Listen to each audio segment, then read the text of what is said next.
Vamos a continuar entonces con el tema de flexión. Ya la clase pasada dedujimos la fórmula de flexión elástica, pero vamos a repasarla un poco para entenderla mejor. La fórmula a la que llegamos es sigma igual a m por y entre i. Este sería el esfuerzo en cualquier fibra que yo esté analizando. Este sería el esfuerzo en una fibra AY del eje neutro, siendo esta fibra Y, ¿verdad? El sigma máximo lo voy a obtener en la fibra más alejada del eje neutro, que fue lo que vimos la clase pasada, y sería m por c máximo entre y. Vean que lo que varía es la fibra, la distancia a la fibra, ¿verdad? M es el momento vector interno, C es la distancia desde el eje neutro, que vimos que en rango elástico corresponde al centroide de la sección, y es la inercia, centroidal total de la sección, ¿verdad? Entonces, vamos a ver cómo se aplica esa fórmula. Bueno, vamos a ver en isométrico la distribución de esfuerzos, cómo es que quedaría. Esta sería una sección rectangular. La sección rectangular tiene dos ejes de simetría. Entonces vamos a tener, el centroide va a estar ubicado por acá, entonces vamos a tener un C máximo. Si el momento, por ejemplo, lo aplicamos para acá, vamos a tener, apliquémoslo más bien en este otro sentido.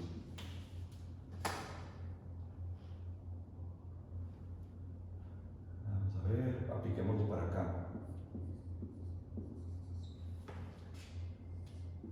Vamos a tener C máximo y C máximo. ¿Okay?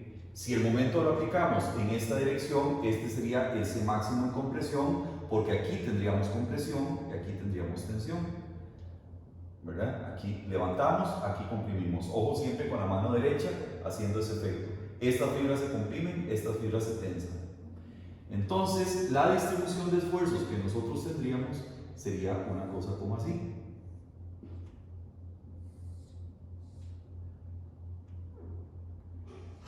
Eje neutro, centroide coincide con el eje neutro, ¿verdad?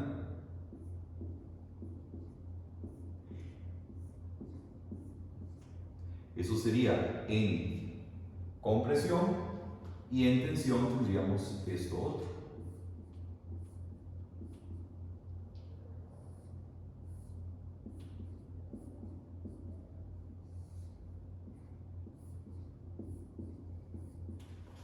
¿Okay? Esa sería la distribución de esfuerzos.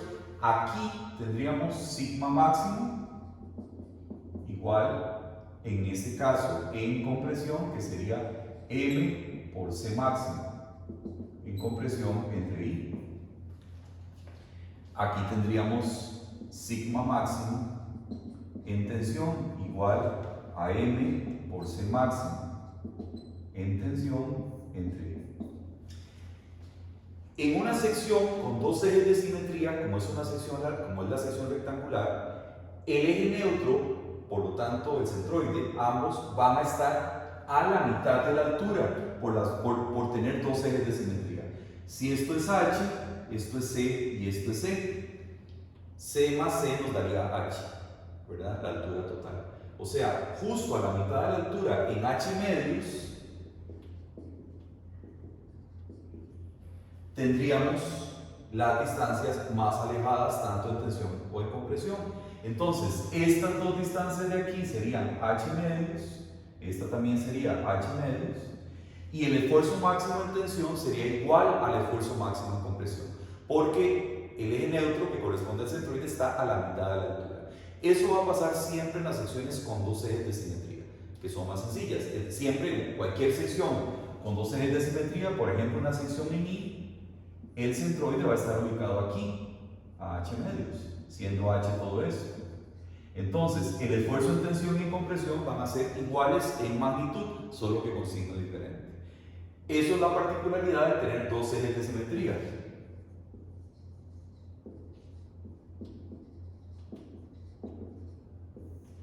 Obviamente la fórmula se aplica para secciones que tengan al menos un eje de simetría, pero va a cambiar un poco la distribución de esfuerzos. Por ejemplo, con un eje de simetría, vamos a tener, igual lo vamos a dibujar en isométrico, digamos una viga T, de sección T. Esta viga T va a tener el centroide más arriba. Vean que tenemos más masa en la parte superior, solamente tenemos un eje de simetría. Entonces aquí vamos a tener, igual aplicamos el momento en la misma dirección. Aquí vamos a tener un C máximo en tensión y aquí vamos a tener un C máximo en compresión. Entonces, aquí está el centroide igual a eje neutro, y vamos a tener lo siguiente.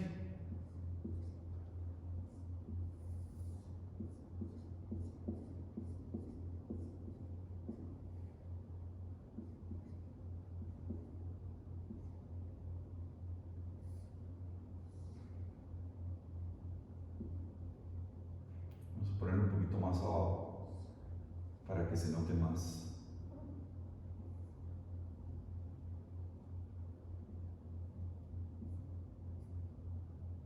Okay.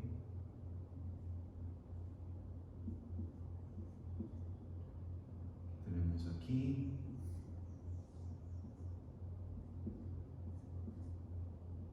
acá y acá, y para abajo tenemos esto otro.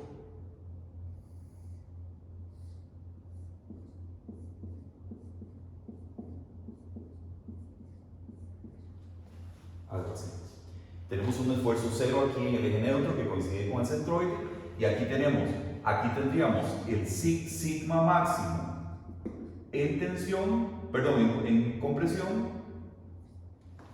que sería M por C máximo en compresión entre I, y por aquí tendríamos el sigma máximo en tensión, que va a ser igual a M por C máximo en tensión entre I. En este caso, al tener solo un eje de simetría, el centroide va a estar movido, no va a estar a la mitad de la altura, va a estar o más arriba o más abajo. En este caso, como hay más arriba, pues el centroide va a tender a irse para arriba. Entonces, los esfuerzos máximos y en tensión no van a ser iguales como los teníamos en el caso de dos ejes de simetría. En este caso que tenemos acá, el centroide está movido más para arriba, y este C máximo en compresión, por lo tanto, va a ser más pequeño, porque la distancia C máxima en compresión es menor que C máxima en tensión. Veamos este dibujo en elevación. El centroide va a estar por aquí arriba y vamos a tener esta distribución de esfuerzos.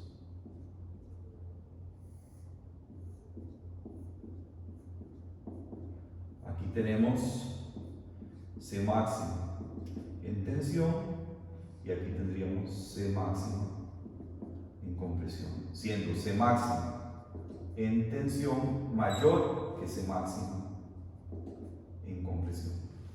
Entonces, por eso, este sería sigma máximo en compresión, este sería sigma máximo en tensión. Son diferentes en este caso porque el centroide no está a la mitad de la altura, porque esta distancia es más pequeña que esta otra. Entonces, aquí vamos a tener un esfuerzo en tensión más grande que acá.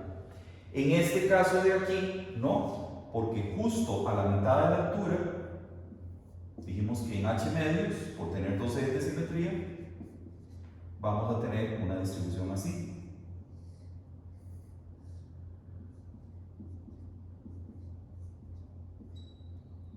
Aquí tendríamos sigma máximo en tensión igual así a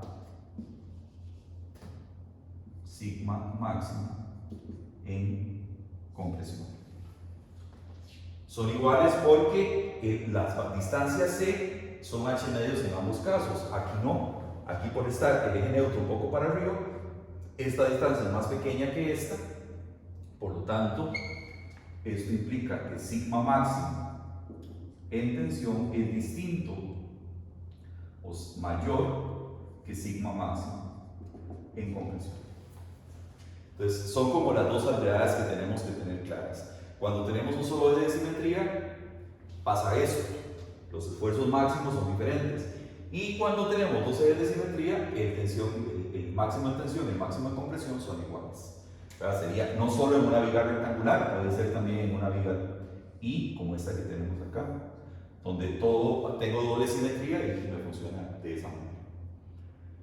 Si yo quisiera calcular el esfuerzo en otra fibra, por ejemplo, en esta fibra de acá, si me interesa este sigma, aquí tengo una distancia y esta va a ser igual a m por y entre i. Vean que esta distancia y es la distancia a la fibra donde a mí me interesa conocer el esfuerzo, que en este caso en particular es menor que h medios, porque estoy calculándolo en una fibra cualquiera, intermedia que va entre acá, entre el eje neutro y el máximo, hay un valor cualquiera. Entonces uso la misma fórmula, solo que lo único que varía es la distancia a la fibra, ¿verdad? M es constante, e I es constante porque I es de la sección total, la inercia de la sección total, y M es el momento interno en la sección. ¿Ok? Entonces quieren copien eso para tener los dos casos, con dos ejes de simetría, con un eje de simetría, los cuidados que hay que tener respecto a las distancias a las fibras más esforzadas, que son distintos. Recuerden, la clase pasada vimos varios tipos de secciones con dos ejes de simetría, varios con un solo eje de simetría, y ahí, digamos, estos serían como los dos grandes grupos de cómo funciona la fórmula de flexión elástica. Bueno, si quieren, toman un pantallazo de acá. Y ahora borro. Seguimos analizando un poquito más la fórmula de flexión elástica. Esa fórmula tiene varias variables, ¿verdad?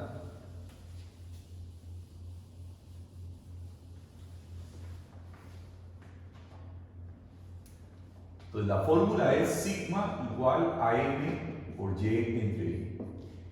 Sigma máximo lo obtengo con m por c entre i, es lo que dijimos antes. Cuando hablo de c es que estoy hablando de la fibra más alejada del eje neutro. Cuando hablo de y es en una distancia cualquiera, ¿verdad? Esta fórmula que yo tengo aquí, yo la puedo despejar de diferentes formas. Yo puedo decir, por ejemplo, en este caso, si la despejo así, aquí lo que encuentro es esfuerzo máximo. Puede ser en tensión o en compresión. Vean que yo estoy poniendo por inspección el signo del esfuerzo, dependiendo de lo que me provoque el momento flexor interno.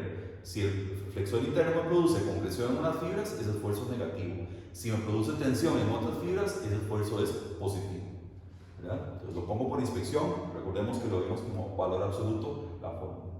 Entonces, de esta manera puedo encontrar, si la despejo de esta manera, puedo encontrar el esfuerzo máximo de tensión y compresión. También puedo despejar M. M es igual a sigma máximo o I entre C. En este caso, lo que ando buscando o resolviendo es un problema de resistencia. Me tienen que dar, en este caso tengo que conocer el esfuerzo máximo, que puede ser el esfuerzo admisible de la sección, la inercia, o sea, ya el problema está diseñado, la sección transversal es conocida, de ahí calculo la inercia, y C, que es la distancia a la fibra más esforzada. Ya con esto logro encontrar resistencia, o sea, cuánto momento flexor interno soporta la sección, que sería E. Es otra forma de despejarlo. Vean que acá tengo que conocer momento dado y la sección transversal, o sea, la inercia y la distancia a la fibra más esforzada. De ahí calculo sigma máximo, eso es para encontrar esfuerzo máximo. Si es m, lo que ando buscando lo que tengo que conocer es el esfuerzo máximo, que puedo tomar el admisible, que me lo dé el problema. Me dicen, el esfuerzo admisible es tanto, cuánto vale el momento que soporta esa sección. Entonces, eso me lo da, me da un diseño de la sección, conozco inercia, conozco entonces la distancia de la fibra. O bien, puedo despejarlo también como I entre C igual a M entre sigma máximo. Este sería un problema de diseño. ¿Por qué? Y entre C no lo conozco, que tiene que ver con la forma de la sección, ¿verdad? La sección transversal dada. M es el momento interno, que tengo que conocerlo, y sigma máximo, que también puedo usar el admisible, que sí me lo tiene que dar igual. O sea, todo lo que está después del igual yo lo tengo que conocer, y las incógnitas son las que quedan antes del igual, ¿verdad? Si lo despejo de esta manera, es un problema de diseño. ¿Ok? Entonces, estas son las tres formas en que yo puedo trabajar esta ecuación. Me interesa explicarles un poco más la 2 y la 3. Cuando yo ando buscando resistencia, veamos primero el caso 2. Cuando ando buscando resistencia, o sea, momento que soporta la sección, vean que M va a ser directamente proporcional, entre otras cosas, a la inercia. O sea, entre más inercia tenga yo en la sección, más resistente va a ser la misma, porque más momento va a soportar. Entonces, por ahí es que salen formas caprichosas que lo que me están haciendo es provocando que la inercia aumente. Veamos, por ejemplo, si yo lo que tengo es una hoja de papel, una hoja de papel normal va a tener esa forma, o sea, un espesor muy delgadito, va a ser plano. Si esa hoja de papel yo le doy cierta corrugación o cierta forma ondulada, ahí estoy cambiándole la forma. Lo que estoy haciendo es aumentando la inercia. ¿Cómo aumento la inercia de una sección, de un elemento que tiene una sección transversal de tan pequeño espesor? Bueno, dándole esta ondulación, o sea, alejando material del centro. Vamos a ver eso aquí con un experimento. Esa hoja de papel que les hablo yo es esta, que tengo yo aquí. Vean que una hoja de papel sencilla ni siquiera se soporta ella misma, si no le doy una forma determinada. Ni siquiera el peso propio lo aguanta. Si yo a esta hoja le doy una forma así, vean que es el mismo material exactamente. Si le doy una forma así, una cierta ondulación, una cierta corrugación, estoy cambiándole la inercia a la sección transversal. La sección transversal sería cortar acá. Y no solo se soporta a ella, sino que soporta un peso adicional. Y es el mismo material, lo único que estoy haciendo es aumentando la inercia. Entonces, por eso es que los techos tienen esas fórmulas onduladas. Si yo pusiera láminas de techo totalmente horizontales, las fuerzas de viento inmediatamente probablemente hacen que harían que esas láminas de techo no soporten la presión del viento porque se friccionarían. Pero al tener esta ondulación, yo lo que estoy logrando es cambiando la inercia de la sección, o sea, aumentándose. Y lo que hago es alejar el material exactamente del centro. Eso es lo que ando buscando. Por eso son esas formas que tienen las láminas de techo. Otra posibilidad, veamos una sección transversal formada por lo siguiente. Voy a formar una sección transversal con una lámina vertical, la voy a construir con una lámina, digamos, que sea vertical y dos láminas horizontales. Si esas láminas horizontales yo las pongo en el centroide, vean que ellas prácticamente no aportan desde el punto de vista de resistencia, o sea, si yo las pongo en el centroide, ellas prácticamente no están aportándome nada en términos de inercia. Si yo alejo estas mismas, uso el mismo material, la misma cantidad de material, lo mismo, la misma vertical, pero ahora lo que voy a hacer es estas de acá, las voy a poner una arriba y otra abajo.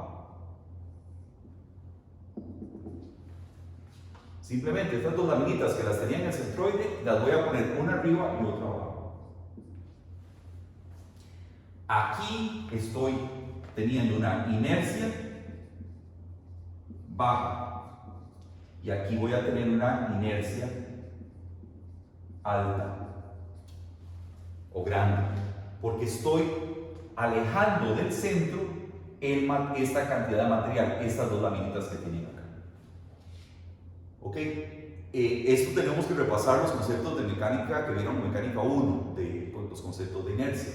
La inercia yo tengo que encontrar la inercia centroidal de la figura en total. La inercia centroidal de este elemento vertical, pues es importante, ¿verdad? Es una inercia de un rectángulo, ¿verdad? Que sería un doceavo del espesor T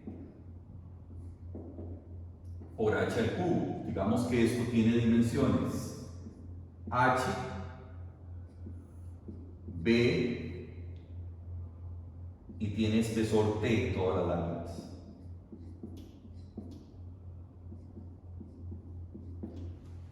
¿Ok? La inercia de la figura completa esta va a ser la inercia centroidal de este elemento que tengo aquí en el centro, que sería un doceavo, que es la inercia de un rectángulo, un doceavo de T, que sería el espesor, la distancia vertical en la que va elevada al cubo, más dos veces, ¿quién? Los dos elementos que están alejados. En una sección como esta que yo tengo acá, esta es una sección I. En una sección I, la sección I va a estar formada por un elemento vertical central que se le suele llamar alma y por dos elementos alejados que se le suelen llamar alas. Dos alas y un alma. Entonces aquí voy a tener que hacer lo siguiente. Bueno, un doceavo de B por H al cubo de T por H al cubo sería la inercia centroidal del elemento vertical. Eso es importante. Más dos veces un doceavo de T al cubo por B. ¿Quién es esto? Lo multiplico por 2 porque van a ser dos alas. A esto le vamos a llamar ala, a esto le vamos a llamar alma y a esto le vamos a llamar alma. Entonces, esta sería la inercia centroidal del alma. La inercia que aportan los dos elementos que están en los extremos, las dos alas, van a ser primero la centroidal de cada una de ellas, un doceavo de T al cubo, que sería esto, por el ancho, por B. Vean que aquí lo que está elevado al cubo es T. T es una cantidad muy pequeña, muy pequeña. Puede ser inclusive despreciable. Sin embargo, esta es la inercia centroidal de cada una de esas alas. Tengo que trasladarla al centroide para calcular la inercia centroidal de toda la figura. Por eso aquí va un más. Más, ¿quién? B por T por H medios al cuadrado. ¿Quién es esto que acabo de poner acá? Bueno, todo esto es de las alas. Las alas van a tener, cada una va a tener una inercia formada por dos partes. La centroidal más el traslado al centroide de la sección total. ¿Quién es este traslado? El área. Recuerden que ese traslado, eso lo tienen que saber de mecánica 2, es la distancia, el área por la distancia al cuadrado. ¿Quién es el área? Es B por T, esto digamos que también mida B por T, por la distancia al cuadrado entre acá y el centroide de la sección total, que es aproximadamente h medios. Si todo esto mide h, sería aproximadamente h medios. Entonces, B por T por h medios al cuadrado, sería la distancia al cuadrado, me da el otro término que falta para la inercia que aportan las alas. ¿A qué quiero llegar yo? A lo siguiente. Este término que yo tengo aquí, vean que es T elevado al cubo, es muy pequeño. Podría inclusive despreciarlo. Espesores pequeños estamos hablando de menos de 1 centímetro. Entonces, este término se podría despreciar. 0. Sin embargo, este jamás lo puedo despreciar porque esta es una cantidad importante. Entonces, al final, esto más esto me da la inercia centroidal total de esta sección. Las alas, ¿dónde están aportando inercia? Están aportando por el hecho de que yo las estoy alejando mucho del centro. Si yo las tuviera como en esta sección de acá en el centro, vean que si yo calculara esta inercia de esta sección de acá, realmente este término no existe. En este caso, la inercia sería un doceavo de T por H al cubo más dos veces un doceavo de T al cubo por B. No está este término de área por distancia al cuadrado porque aquí están centradas, ¿verdad? Están en el centro. Entonces, este término le hace falta y este yo lo puedo despreciar. Entonces, el colocar esas láminas en el centro básicamente es un desperdicio de material porque lo que me está aportando es únicamente el alma. Las alas no están aportando nada. Cuando yo alejo las alas del centro, aparece este término, área por distancia al cuadrado, que me eleva muy significativamente el valor de la inercia total. Por eso es que aparecen formas como la sección en I. No es porque sea muy bonita, es porque tiene propiedades de inercia importantes para efectos de flexión. Vean que el costo de esto y el costo de esto viene siendo el mismo, ¿verdad? Digamos que son secciones que tienen exactamente gastando el mismo material, solo que aquí decidí ponerlas en el centro, que es totalmente ineficiente desde el punto de vista de inercia, y aquí estoy alejando del centro para que este término aparezca y sea un término importante. Entre más yo aleje esos términos del centroide de la sección, más aumenta esta distancia al cuadrado y más aumenta el aporte de esas alas a la sección total. ¿Ok? Entonces, eso me interesaba verlo respecto a lo que tiene que ver con el concepto de inercia. La inercia es directamente proporcional al momento aplicado. Me habla de la resistencia de la sección. Ok, y aquí, respecto a este término tercero de diseño, esta relación I entre C igual a M entre sigma máximo, esto que tengo aquí se le suele llamar como S, o sea, módulo de sección. Y aquí es cuando yo estoy trabajando en diseño. Yo puedo calcular momento interno entre sigma máximo y eso me da, es igual a este módulo de sección. Módulo de sección es la relación I entre C. Entonces, I entre C viene a ser como lo que es el área para una sección transversal a carga axial. Recuerden que área era igual a P entre sigma, ¿verdad? Entonces, en este caso, I entre C viene a cumplir las funciones del área. El módulo de sección I entre C normalmente está tabulado. Dependiendo de la sección que yo esté utilizando, yo puedo tener una tabla con diferentes S. S va en unidades de longitud, por ejemplo, centímetros al cubo, y ahí yo tengo diferentes valores. Entonces lo analizo igual a como si tuviera un área, estuviera trabajando con área de sección transversal. Esta razón, digamos, me da para acá, entre dos valores. Esto me lo da en las tablas, digamos, de un fabricante de sección transversal. Me va a decir, bueno, yo tengo módulos de sección de tal, tal y tal y tal. Yo entro con este valor en medio, no puedo utilizar ese porque no me lo fabrican, entonces me voy al inmediato superior, como hacía yo con las áreas. ¿Ok? Entonces, el módulo de sección también puede ser útil. Y ya les digo, con que ustedes calculen M entre sigma máximo, tienen el módulo de sección, van a la tabla correspondiente del fabricante, ya sea secciones en I, secciones en C, la sección que sea, y seleccionan el inmediato superior para decir, bueno, este es el módulo de sección que a mí me sirve con un esfuerzo menor al máximo, ¿verdad? Porque si escogen un inmediato superior, el esfuerzo máximo real va a ser menor que el que le está teniendo el problema, y eso está dentro del lado de la seguridad. Nunca el inmediato inferior, siempre el inmediato superior. Muy bien, así es como trabajaremos la fórmula de flexión elástica. Entonces, sobre eso vamos a ir haciendo otras cosas. Si quieren lo copian, voy a ver que esté grabando bien.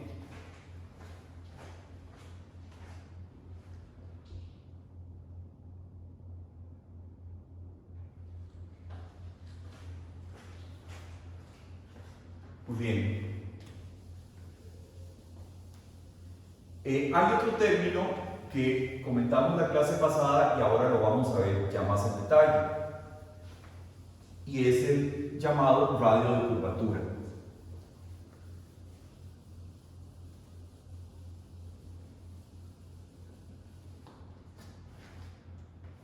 Aquí, radio de curvatura. Muy bien. Cuando yo aplico la flexión, digamos acá,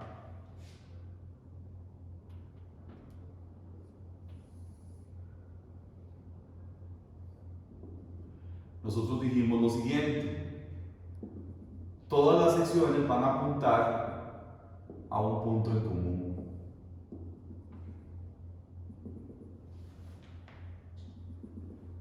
Ahí. Vamos a dibujar, digamos, vamos a ver por acá, vamos a dibujar esto, que esto va a ser el centroide. O sea, el centroide de cada sección transversal. ¿Qué significa eso? Que si yo corto aquí, digamos A, mi sección transversal, si yo corto aquí, lo que me aparece, lo que veo es la sección transversal. A.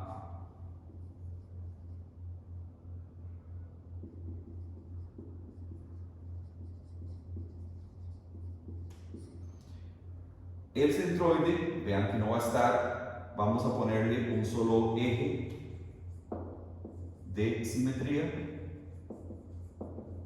Y el centroide va a estar un poquito más abajo, porque solamente tiene un centroide. Solamente tiene un eje de simetría, entonces va a estar tirado más abajo que hay más masa, ¿verdad? Entonces, esta línea de puntos que tenemos aquí coincide con esta. Es como si hiciéramos aquí una línea de puntos que salga de la pared. Sería esta que tenemos acá. Esto se flexiona así porque estamos aplicando M y M. Obviamente está exagerado el dibujo, ¿verdad? La flexión aquí está muy exagerada. Entonces, a partir de aquí, vamos a medir distancias más y, distancias menos y. Vamos a ver si está bien los signos.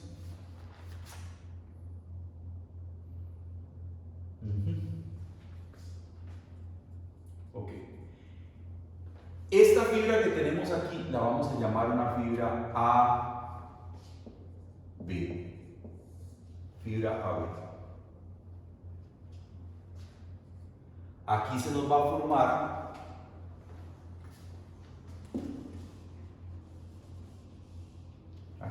formar un ángulo que llamaremos zeta. No pongamos estas distancias acá, mejor no las pongamos así. Pongamos simplemente, bueno, ubicamos esta línea que tenemos acá, A', que corresponde con una línea que pasa aquí. Como se ha flexionado, esa línea que era originalmente horizontal antes de aplicar la flexión, simplemente lo que hace es sufrir una curvatura, ¿verdad? Esa curvatura que tenemos ahí. Pero como corresponde al centroide y el centroide corresponde al eje neutro en el rango elástico, esa fibra no se deforma, no se hace ni más larga ni más corta. O sea, si yo esto lo enderezara, le quitara el momento flexor, esa fibra AB me diría lo mismo que si yo hago esta curvatura. ¿Por qué? Porque es una única fibra. Recordemos que la que corresponde al eje neutro es una fibra que no se hace ni más larga ni más corta, nada más cambia de forma. Fibras para arriba de ella sí se deforman y las para abajo también, pero ella no se deforma. Entonces, la longitud LAB le vamos a llamar igual a ρ por zeta, siendo ρ esta distancia. Ρ va a ser esta distancia que medimos acá. Esto va a ser ρ. O si lo medimos de este otro lado, esto va a ser ρ. La distancia de la fibra AB, que es la fibra que corresponde al centroide o igual al eje neutro, respecto al punto donde se unen todas las curvas proyectadas. A eso le vamos a llamar ρ. Entonces, LAB es ρ por zeta, es esta cuerda que tenemos aquí. AB es igual a ρ por zeta, que no sufre de deformación. Si yo me voy a una distancia y, voy a encontrar otro eje, otra línea de puntos, que va a ir a una distancia A', B'. Entonces, esta sería Longitud AB es ρ por zeta. Ρ por zeta tenemos que sería la distancia de aquí a aquí, ρ por zeta, de esta curva. ¿Cuánto valdrá la longitud A'B'? Bueno, esto está separado aquí una distancia y. Todo esto está separado una distancia y. Entonces, LA'B' va a ser igual a ρ, que sería la distancia larga, menos y, que es este pedacito, me da esta otra distancia de aquí para acá. Ρ menos y por zeta. Entonces tenemos ya las longitudes de cada una de las fibras, una AB y la otra A'B'. Como AB nunca se deformó, no se hizo ni más larga ni más corta, la vamos a usar como una longitud de referencia. Ahora, A'B' sí se va a deformar. Entonces, delta A'B' va a ser igual a longitud final menos longitud inicial. ¿Quién es longitud final y quién es longitud inicial para A'B'? Bueno, la longitud final es el tamaño que quedó, que sería este. Rho menos y por zeta. Menos longitud final. Esto sería longitud, esto es longitud final. Longitud final menos longitud inicial. ¿Quién es la longitud inicial para esta fibra? Bueno, ella antes medía, ojo, A'B', antes medía lo mismo que AB. Como AB no se deformó, la podemos usar como una línea de referencia. Entonces aquí ponemos como L inicial, ρ por zeta. Esto sería L inicial. Trabajamos un poco esto. Ρ por zeta menos y por zeta menos ρ por zeta. Esto se va con esto y nos queda delta A'B' como menos y por zeta. Esta es la deformación lineal que sufre esta fibra, la fibra que llamamos A'B', ¿verdad? ¿Cuánto valdrá la épsilon, la deformación unitaria de la fibra A'B'? O sea, que es la deformación unitaria de una fibra localizada a Y del eje neutro. ¿Por qué a Y? Porque del eje neutro nos estamos moviendo de Y para arriba. Va a ser igual a delta entre longitud inicial. ¿Quién sería el delta? Menos y por zeta entre ρ por zeta. Se nos cancelan los zetas y nos queda a menos y entre ρ. ¿Ok? Entonces, ¿qué es lo que nos dice esto? La deformación unitaria de una fibra localizada a Y, fibra localizada a Y del eje neutro, que sería la fibra esta roja que tenemos acá, va a ser igual a menos y entre ρ. Y aquí le estamos llegando a ρ. Vean que no depende del ángulo zeta, el ángulo zeta se cancela. Entonces, ρ va a ser igual, que sería el radio de curvatura ρ, así se le llama, va a ser igual a menos y entre la deformación que sufre esa fibra aquí.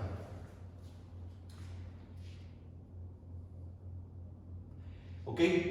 Aquí hay un tema otra vez con el signo, y es que este signo sale por esta convención que estamos usando acá. Pero igual trabajémoslo como valor absoluto para eliminar este signo que tenemos acá. Simplemente lo que estamos teniendo aquí es lo siguiente: el radio de curvatura se obtiene como la distancia a la fibra, midiéndola desde el eje neutro a una fibra cualquiera, entre la deformación unitaria que sufre esa fibra. Eso es todo. Eso es todo. Entonces, yo voy a tener un diagrama de deformaciones. En este caso, mi diagrama de deformaciones sería una cuestión como así. Tengo un eje neutro por acá, igual al centroide. voy a tener un diagrama de deformaciones así.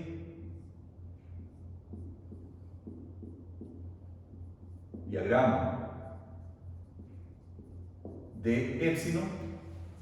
Entonces, si yo me vengo para acá, aquí tengo una distancia y1 y aquí tengo una épsilon 1. Entonces, ρ va a ser igual a dividir y1 entre épsilon 1. Distancia a la fibra entre deformación unitaria de la fibra. Distancia a la fibra entre deformación unitaria de la fibra. Si me vengo para aquí abajo, por ejemplo, a C máxima, aquí tendría E máxima. En este caso, en tensión, tensión. Entonces, ρ es igual a C máxima en tensión entre E máxima en tensión. Simplemente es la división entre distancia a la fibra entre lo que se deforma la fibra. ¿Qué diferencia hay entre estas ρ? Ninguna, son la misma. Porque esa razón es constante en todo ese problema que yo tengo ahí. Pero para ese problema que yo tengo ahí, la razón entre la distancia a la fibra, entre lo que se deforma unitariamente la fibra, es una constante. ¿Ok? Si yo aplicara un momento flexor diferente y aplico una flexión más grande, esto se va a cerrar más y ahí sí van a cambiar las deformaciones y por lo tanto el radio de curvatura. Pero siempre y cuando yo esté en esta condición, en cualquier punto del diagrama de deformaciones yo hago esta relación y obtengo el mismo radio de curvatura. ¿Ok? Entonces, para encontrar el radio de curvatura tengo que irme al diagrama de deformaciones y basta dividir la deformación, la distancia a una fibra entre lo que se deforma unitariamente esa fibra. Con eso ya me da el radio de curvatura. Vean que la deformación unitaria suele ser una cantidad muy pequeña. Por lo tanto, el radio de curvatura suele ser una cantidad muy grande. Puede ser una cantidad de metros o hasta kilómetros, dependiendo. ¿Verdad? Entre más cierre yo, entre más momento flexor aplique, se va reduciendo cada vez más el radio de curvatura, ¿verdad? Conforme yo voy cerrando más. Y entonces aquí aparece otro concepto. Bueno, si quieren copienlo ahí, un pantallazo y lo terminan de copiar.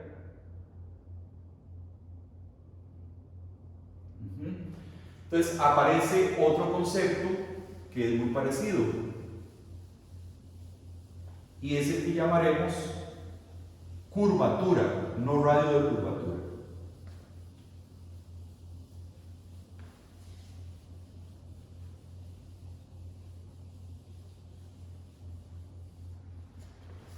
El concepto de curvatura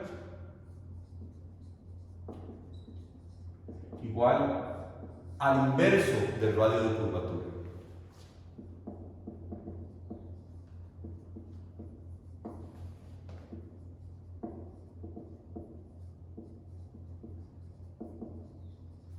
Entonces, 1 entre ρ va a ser igual a épsilon entre y. Recuerden que estamos hablando de deformación de la fibra entre, en este caso, la distancia a la fibra que estamos hablando. Bueno, originalmente, antes de aplicar la flexión, eso es así, ¿verdad? Si yo aplico una flexión determinada, esto se va a flexionar así. Aquí aparece un radio de curvatura ρ, ¿verdad? Es el radio de curvatura y el inverso es la curvatura. Si el radio de curvatura es grande, la curvatura es pequeña. Significa que estamos aplicando un momento pequeño. No estoy logrando que se curve tanto. Si yo aplico un momento, esto es con un m pequeño, pasa eso.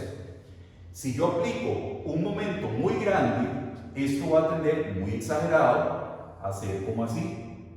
Entonces voy a tener otro ρ. Este sería un m grande.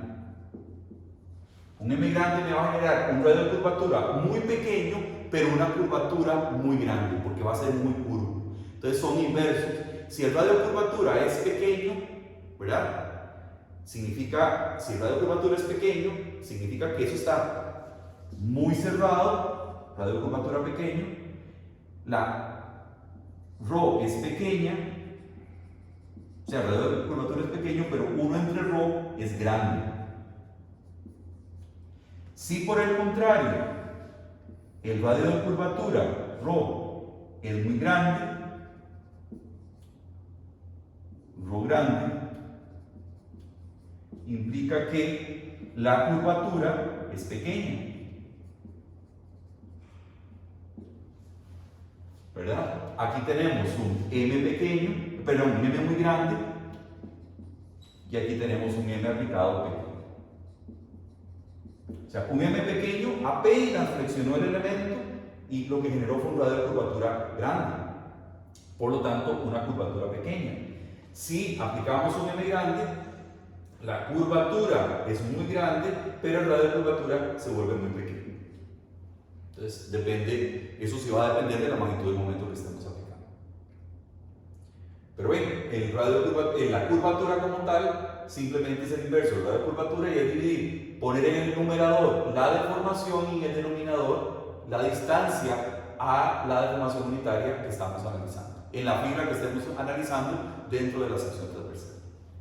Bueno, vamos a hacer un problema, vamos a resolver un problema con estos conceptos de radio de curvatura, sencillo para entender. ¿Quieren? Saquen ahí el pantallazo.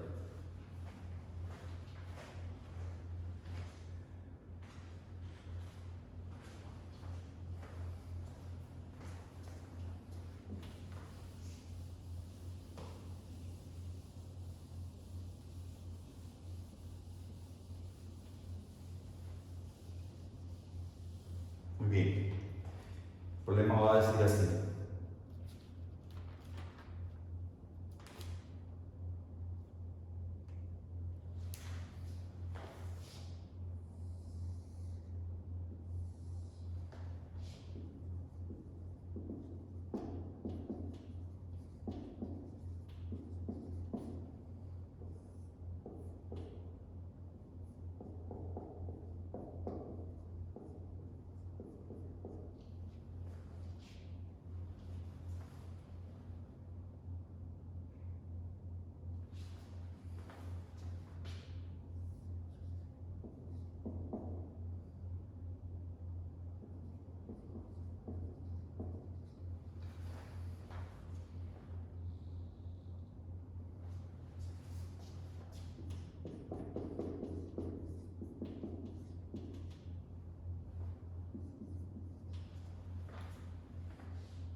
Ese sería el problema.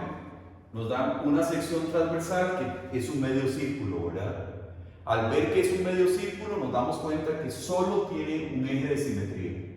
Un eje de simetría, solo uno.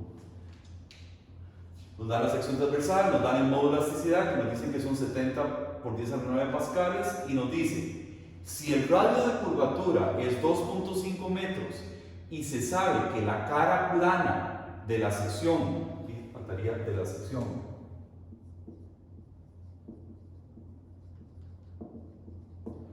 se dirige al centro de curvatura, hallar sigma máximo y sigma mínimo. ¿Por qué es importante esto? Se sabe que la cara plana de la sección se dirige al centro de curvatura. Bueno, primero que todo es importante porque la sección tiene solo un eje de simetría. Entonces, no es lo mismo flexionarla así que flexionarla así. Es diferente, porque al tener solo un eje de curva, o solamente al tener un eje de simetría, recuerden que las distancias a la fibra máxima en tensión y máxima en compresión son diferentes, ¿verdad? De hecho, estos dos valores van a ser distintos, no van a ser el mismo. Si tuviera dos ejes de simetría, serían el mismo, como lo vimos hace un rato. Entonces, aquí lo que me están diciendo es, se sabe que la cara plana, ¿cuál es la cara plana de la sección?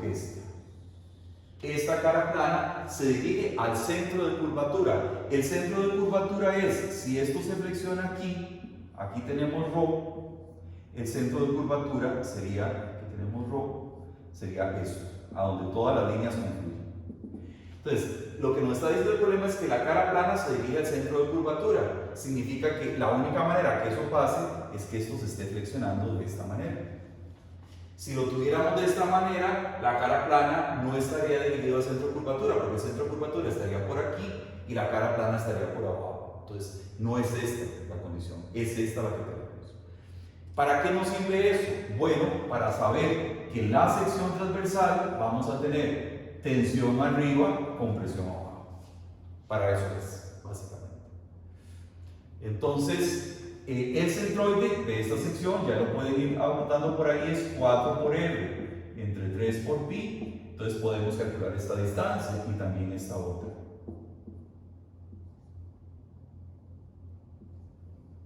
Esta distancia que tenemos acá, de hecho, sería C en tensión, y esta otra que tenemos acá sería C en tensión. Bueno, esta sería en tensión y esta sería en compresión. Esto sería 4 por 12 entre 3 por pi. Eso nos da 5,093 milímetros. Y C en tensión sería 12 menos 5,093, nos da 6,907 milímetros.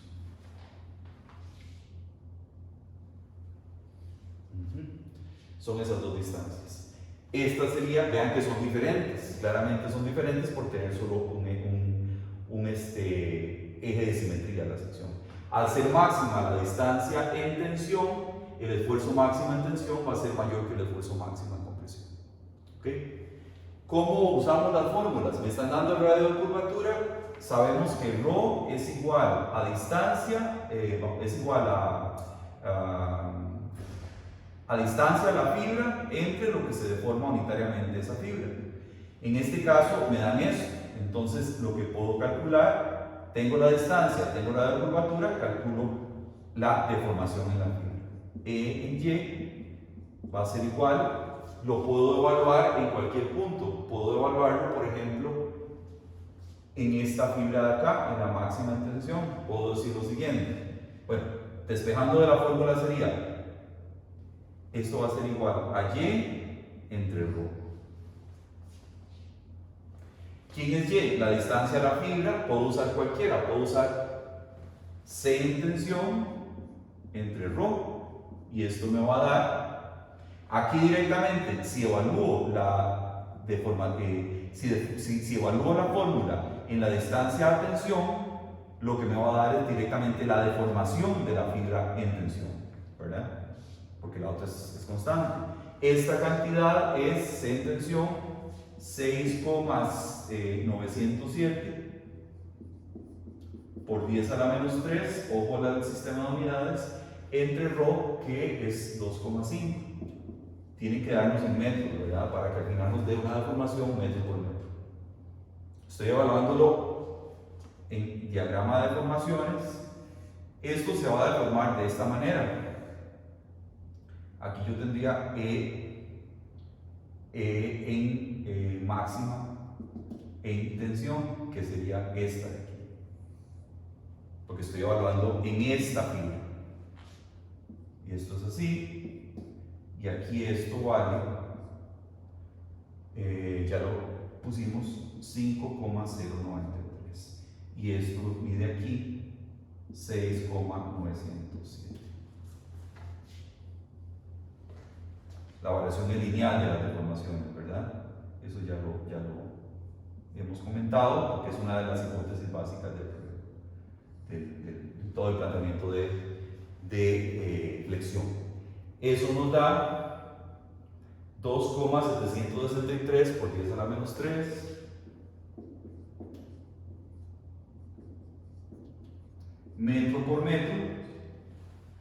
Ya tengo la deformación unitaria en esta fibra. ¿Cómo paso a sigma máximo en tensión? Pues aplicando ley de Hooke, porque estamos en rango elástico, esto va a ser igual a epsilon por E y va a ser igual a 2,763 por 10 a la menos 3 por 70 por 10 a la 9. O sea, sigma máximo en tensión me da 193 megapascal, 193,4 megapascales. Ese sería el esfuerzo máximo en tensión. ¿Cómo lo hicimos? Recapitulamos. Podemos calcular la deformación unitaria acá usando la relación entre deformación unitaria, distancia de la fibra y el grado de curvatura que nos lo están dando. Despejamos la fórmula de esta manera, obtenemos la deformación unitaria en esa fibra y por ley de Hooke llegamos al esfuerzo. Ese sería el máximo de tensión. Como dijimos antes, estos dos van a ser diferentes porque esta distancia que le llamamos C sub C y C sub T son distintas en este problema por tener solo un eje de simetría. Entonces, de hecho aquí es muy sencillo, ¿verdad? Tenemos un sigma máximo en tensión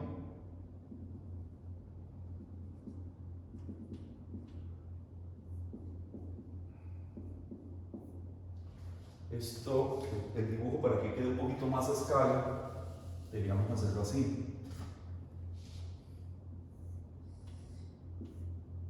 Digamos el centroide anda por acá.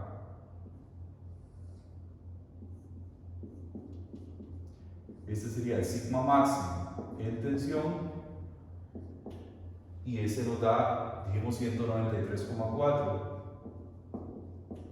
Aquí tenemos esta distancia que son 6,907. Esta otra es 5,093. Esto en milímetro. Milímetro. Entonces,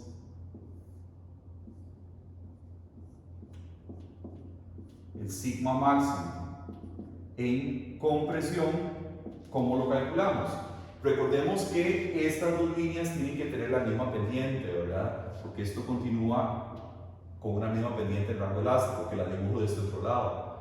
Entonces, yo aquí puedo hacer una regla de 3 y decir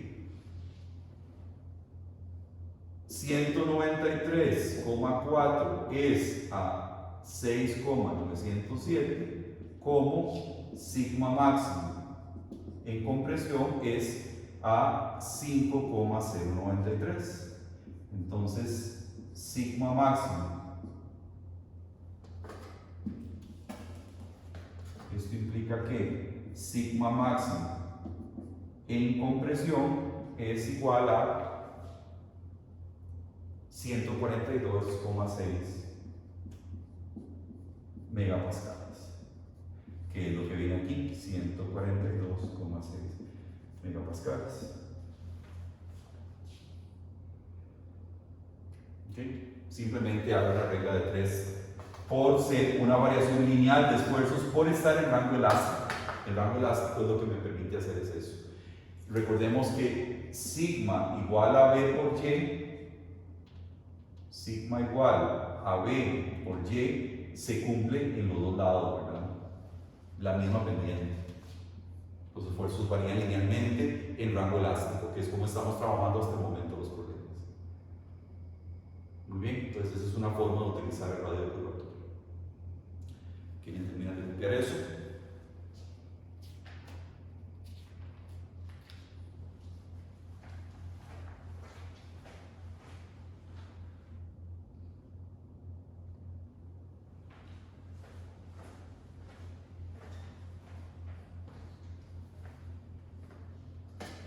Muy bien.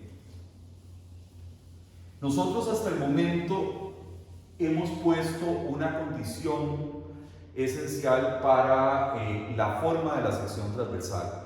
Y es que dijimos que para flexión no funciona siempre y cuando la sección tenga al menos un eje de simetría. Si tiene dos, mejor, pero si tiene uno, también la podemos usar. ¿Cuál es la razón de eso? Y es lo que vamos a ver a continuación.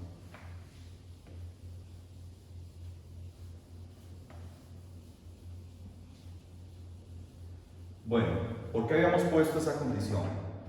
Volvamos al caso de la sección, digamos, de una viga en T y veamos la distribución de esfuerzos.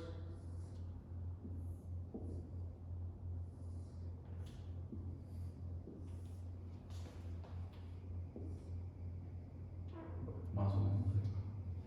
En una sección como esta, digamos, si estamos aplicando un momento aquí, un M, esto me va a generar, voy a tener por aquí un eje neutro, voy a tener tensiones de este lado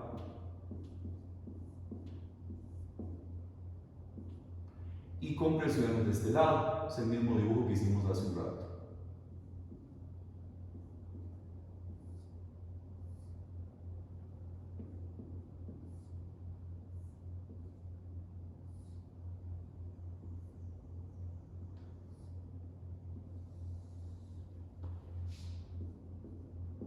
Todo esto es compresión.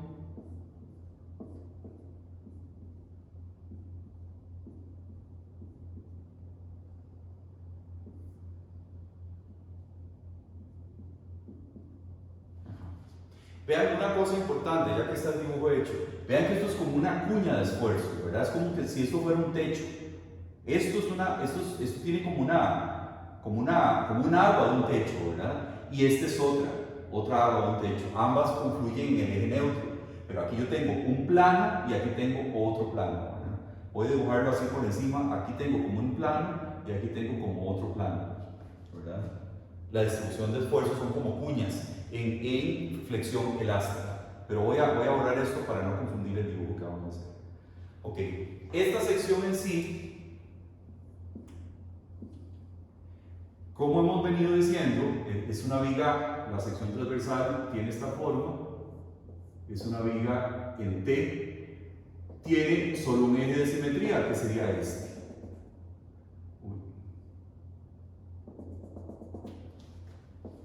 Un eje de simetría, solo uno.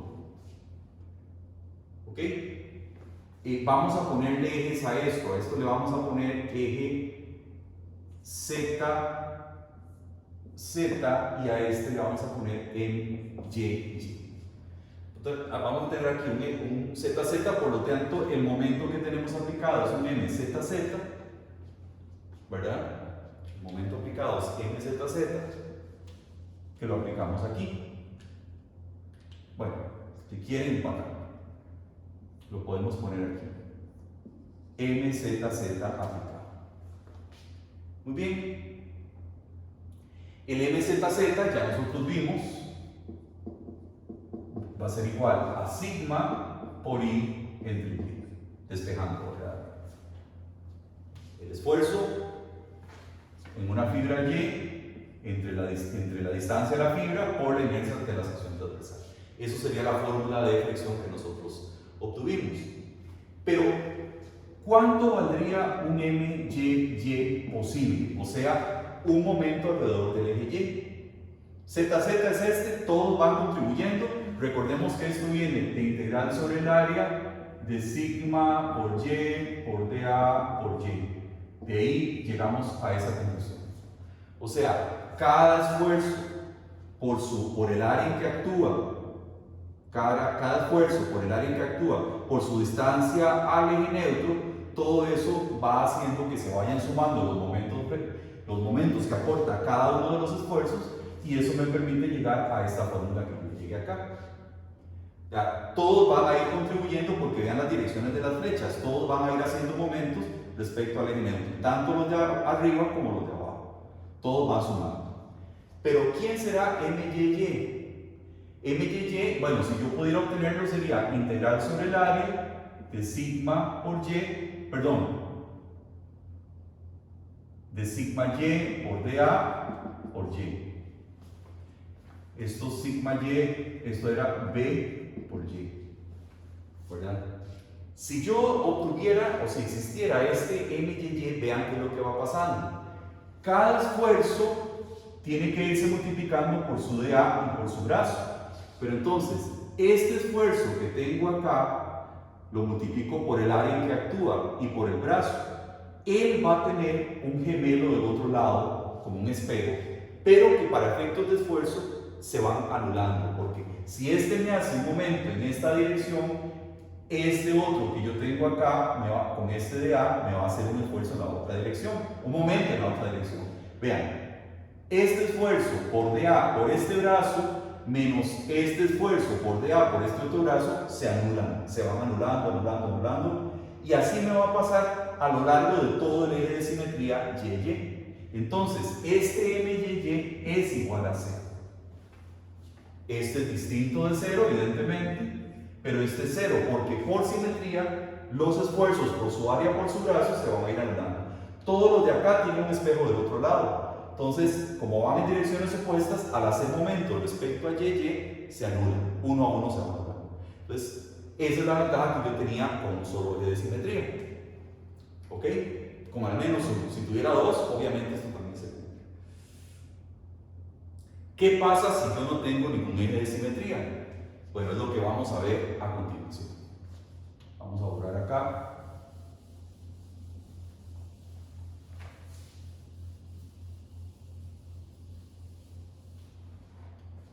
Y le vamos a poner entonces secciones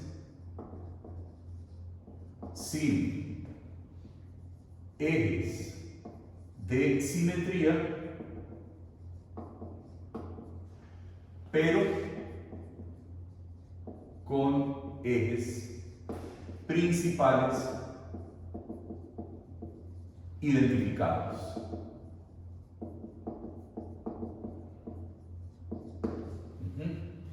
¿Qué es un eje principal identificado? Un eje principal, ya ustedes lo vieron en mecánica 1 en algún momento. El eje principal en una sección transversal es aquel que genera una inercia máxima o mínima en la sección, ¿verdad? Eso es fundamental. Los ejes de simetría son ejes principales, pero cuando yo no tengo ejes principales, tengo que trabajar con círculos de Mohr para identificar cuáles son principales. Entonces, por ahora pensemos en una sección de cualquier forma. Esta sección va a tener un eje ZZ y va a tener un eje YY. Y voy a aplicar a la sección un MZZ, es lo que voy a aplicar. Aquí lo importante es que ZZ y YY sean ejes principales. ¿Cuándo un eje es principal? Cuando la inercia es máxima o mínima. Repito, ejes de simetría son ejes principales. Si no hay ejes de simetría, hay que buscar los ejes principales. Yo en el curso no me voy a dedicar a ver la parte de círculo de Mohr, que ya ustedes vieron mecánica 1 para saber si saben o no identificar ejes principales. Es un tema visto ya por ustedes. El punto es que tienen que llegar a saber cuáles son los ejes principales de una sección. Repito, en simetría, los ejes principales son los ejes de simetría. Si no, hay que buscarlos. En este caso, por ejemplo, habría que buscar quién es o sea, que sean principales y, y, z. Eso es lo fundamental. Y ojo que el momento flexor lo vamos a aplicar paralelo a un eje principal, porque eso nos genera una serie de ventajas. Entonces, MZZ aplicado a un eje principal. Muy bien. Entonces, como yo aplico este momento flexor, voy a seguir teniendo una distribución de esfuerzos así. Mi distribución de esfuerzos va a seguir siendo lineal. O sea, sigma X va a ser igual a B por Y. Esa es la distribución de esfuerzos por el momento que yo estoy aplicando. Ahora voy a trabajar en un diferencial de área que voy a llamar este de aquí. Este diferencial de área va a estar separado una distancia Z y una distancia Y. Ahí está ubicado. Entonces, aquí aparentemente me van a salir dos momentos flexores. Un MZZ, que va a ser integral sobre el área, ¿de quién? De B por Y, siendo esto sigma X, por dA por Y. Y esto me llega a la ecuación que ya habíamos deducido, MZZ igual a sigma X por Y entre Y.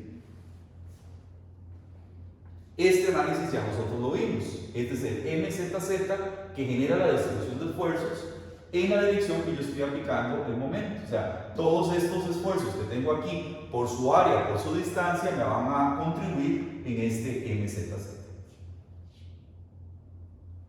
Sin embargo, como ya no tengo eje de simetría, que era donde se me anulaban los esfuerzos, los momentos generados por los esfuerzos en YY, aparentemente sale un MYY. ¿Como integral de quién? Integral sobre el área de B por Y. Esta sería sigma X, la distribución de esfuerzos, por dA, que sería este de aquí, pero en YY, ojo que respecto a YY, al momento YY, las distancias con las que yo calculo los momentos son distancias Z por Z, ojo. Y esto me va a dar, bueno, B la puedo sacar de la integral porque no depende de ella, B integral sobre el área de Y por Z por dA. Me queda aparentemente ese momento flexor YY que aparece y que no aparece antes. Bueno, este producto de inercia que tenemos acá, integral sobre el área de Y por Z por dA,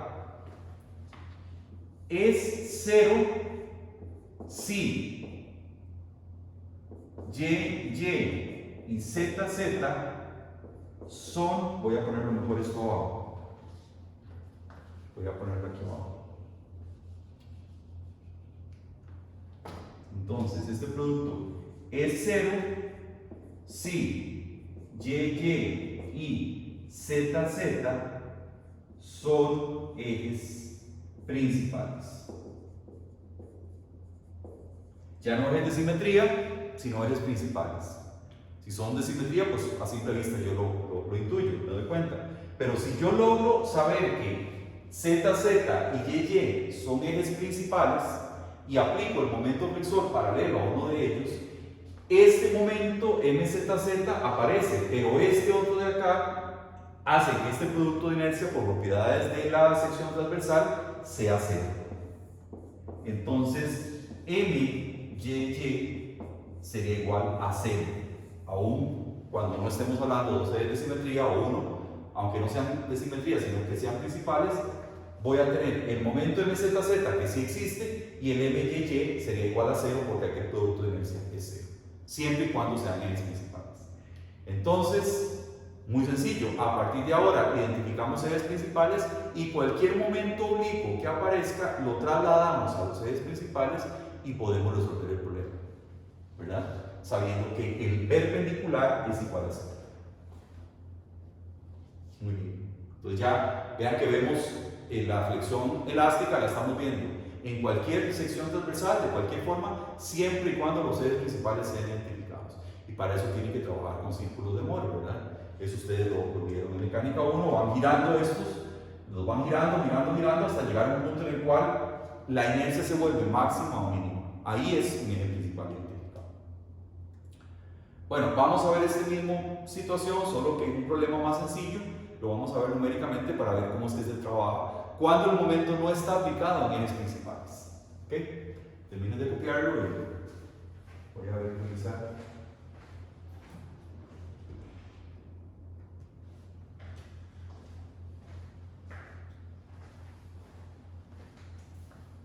Bien.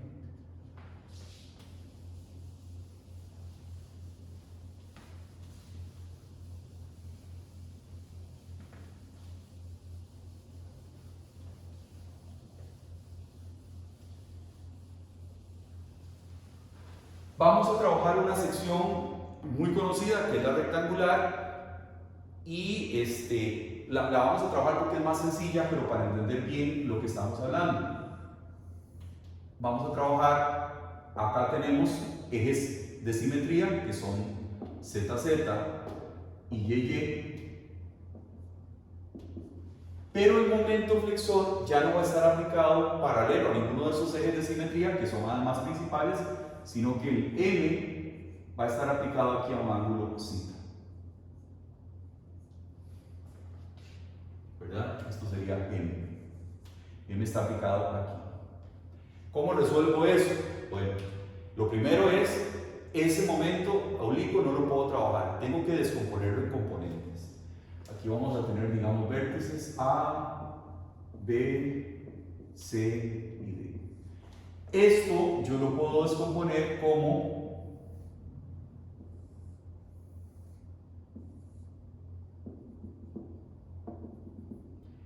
una componente de momento que le llamaríamos esta de acá m coseno de zeta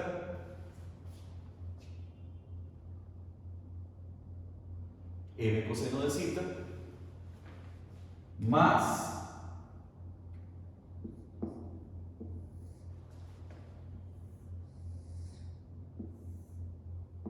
la misma sección, pero en este caso m seno de zeta. ¿Qué estoy haciendo yo aquí? Descomponiendo esta resultante de momento en una componente paralela a un eje principal, a ZZ, y esta otra a otro eje principal. Y ojo que pongo el signo de suma, porque yo debo sumar los dos. La respuesta no es ni esto ni es esto, es la suma de ambas cosas. M seno de zeta. ¿Ok? Igual tenemos los mismos vértices, aquí tenemos y, z, z, aquí tendríamos z, z, y. Entonces, ¿cómo calculo yo, por ejemplo, el esfuerzo? A esto pongámosle dimensiones, si quieren le ponemos aquí alto h y ancho b, ¿verdad? Una sección sencilla. ¿Cómo calculo yo, por ejemplo, el esfuerzo resultante en A? Sigma en A resultante, que es este punto de aquí, va a ser igual al sigma que me produce esta condición de esfuerzos más el sigma que me produce esta condición de esfuerzos. Tengo que sumarlo. Ambos me generan sigmas X, por lo tanto los puedo sumar, los puedo superponer. Entonces sigma en A va a ser igual a, pongamos, m coseno de zeta. Ojo, y hay que tener mucho cuidado con los signos. M coseno de zeta, ¿qué me genera en A? Compresión, entran los dedos, aquí es compresión, que sería M coseno de zeta por, o sea, sería negativo, porque es compresión, ponemos los signos por inspección, menos M coseno de zeta por la fórmula de sigma igual a M por C entre I, ¿verdad? Entonces, menos M coseno de zeta, ¿por cuál es la distancia? H medios entre la inercia, mucho cuidado con la inercia que usan, es la inercia va elevado al cubo la distancia perpendicular al momento aplicado, 1/12 por B por H al cubo. Eso es lo que me aporta este sistema en A. ¿Qué me aporta este otro sistema? A esto le debemos sumar un esfuerzo que va a ser del mismo tipo, va a ser un sigma X. Hay que ver el tema de los signos. ¿Qué me produce m seno de zeta en el punto A? Me produce, ojo, tensión. Esto se está levantando. Aquí tengo tensión. Entonces sería más esto por la distancia a la fibra, que sería B medios, entre ¿cuál inercia?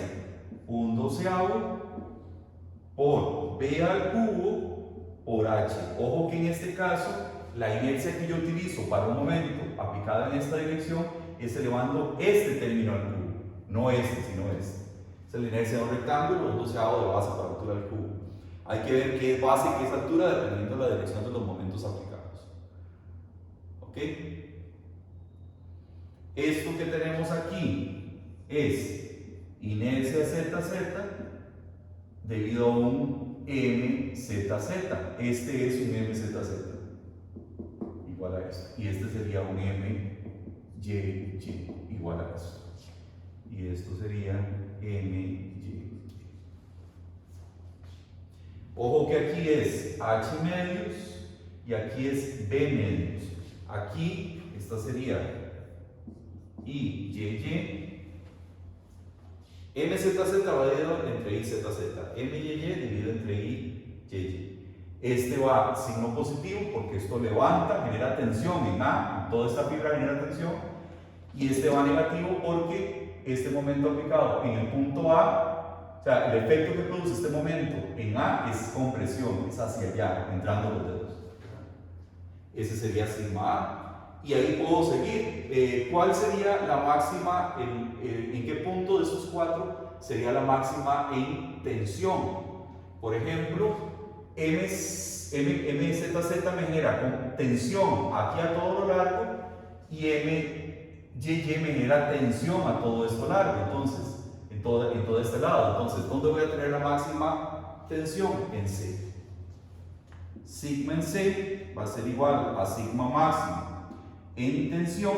No hay otro punto en toda la sección que tenga un esfuerzo más grande que este en tensión, que va a ser igual a ¿quién? Va a ser igual a, es algo parecido a esto. Ojo los signos. M coseno de zeta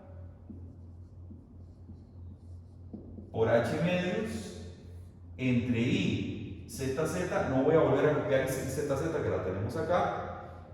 Eso es lo que me generaría en C. ¿Qué signo tiene? A diferencia de acá, que es negativo, aquí sería positivo. Porque el MZZ me está produciendo tensión en toda esta fibra de abajo. ¿Verdad? Más M seno de zeta por B medios entre I, Y, es esta misma, no la voy a volver a copiar. ¿Qué signo tiene? Vean que en este M seno de zeta me está produciendo tensión en todo esto, en toda esta fibra de acá, por lo tanto en C es tensión, iría también positivo. Entonces ambos son positivos, se suman y eso me daría el esfuerzo máximo en tensión en este caso. ¿Cuál sería el esfuerzo máximo en compresión que sufre toda la sección? El punto de máximo esfuerzo de compresión. Bueno, este momento me genera compresión máxima en toda esta fibra de acá y este me genera compresión en toda esta fibra de acá, en esta máxima. El punto en común es este, que sería B. Entonces, sigma B va a ser igual a sigma máximo en compresión, que va a ser igual a ambos términos negativos, menos m coseno de zeta por h medios entre i zeta z, menos m seno de zeta por b medios entre i y. ambos van negativos. Vean que estos dos, sigma en C y sigma en B, van a tener la misma magnitud, los esfuerzos en estos puntos de acá, solo que uno es máximo en compresión y el otro es máximo en tensión. Esta sería sigma máximo T y este sería sigma máximo C. Esa es la diferencia. Y bueno, me faltaría sigma en A, C, B, me faltaría en D. En D sería parecido a este, a A, solo que con estos dos signos opuestos. O sea, este sería positivo porque este momento en D produce tensión acá y este otro de acá me produce en este punto de aquí compresión, sería negativo. Entonces, para sigma en D sería este término positivo y este término negativo. Estos dos van a tener la misma magnitud, pero signo contrario, ¿verdad? Uno en tensión y otro en compresión. Muy bien. Ya con eso tendríamos entonces una forma de trabajar con momentos que sean oblicuos y cómo se trasladan a cada uno de los puntos. Y esto también nos prepara hacia el último tema del curso, que es esfuerzos combinados. Aquí estamos combinando esfuerzos debido a un momento en ZZ y a un momento en MYY. La suma de ambos esfuerzos, como ambos van a dar sigma X, los sigma X se pueden sumar con su signo, y eso es lo que estamos haciendo acá, superponiendo esfuerzos de un sistema más el del otro, que eso me daría el del sistema total, que es el que tenemos aquí. Muy bien, entonces ya con eso tendríamos cubierto el tema de flexión elástica, flexión pura. La próxima clase venimos a trabajar flexión con carga axial y luego ya entramos a flexión inelástica, que es un tema muy importante y es un poco más complejo. Pero bueno, ya por aquí andaríamos en lo que es flexión elástica. Muy bien, eso sería todo. Vamos a ver. Correcto, eso sería todo. Aquí terminamos. Gracias. Termine ahí.